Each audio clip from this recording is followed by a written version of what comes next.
தமிழகம் எங்கும் கிளைகள் கொண்ட அந்தமால் institute of hotel management and hospital management படிப்பில் சேருவதற்கான அட்மிஷன் நடைபெறுகிறது.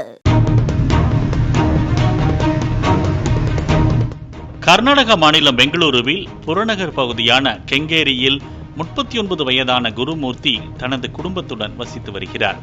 இவரின் வீட்டு மேல்தளத்தில் 24 வயதான மோனிகா என்ற இளம்பெண் 3 மாதங்களுக்கு முன்பு வாடகைக்கு குடியேறினார். மோனிகா கால் சென்டரில் வேலை பார்த்து வந்துள்ளார். காதலருடன் சேர்ந்து ஆடம்பர வாழ்க்கை வாழ்ந்து வந்துள்ளார். இன்ஸ்டாகிராமில் ரீல்ஸ் வீடியோக்களும் போட்டு வந்துள்ளார்.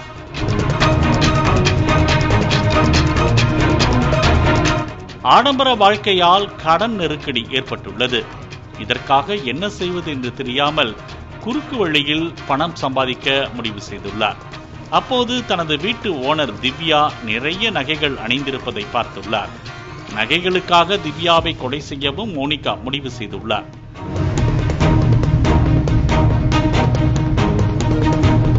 கடந்த 10ஆம் தேதி திவ்யா மற்றும் வீட்டில் தனியாக இருப்பதை அறிந்த மோனிகா அவரிடம் பேச்சு கொடுப்பது போன்று கிச்சனுக்குள் நுழைந்துள்ளார். பின்னர் அங்கிருந்த திவ்யாவை கழுத்தை நெரித்து கொன்றுவிட்டு நகைகளை கொள்ளையடித்துள்ளார். தொடர்ந்து போலீசார் மோனிகாவை கைது செய்துள்ளனர்.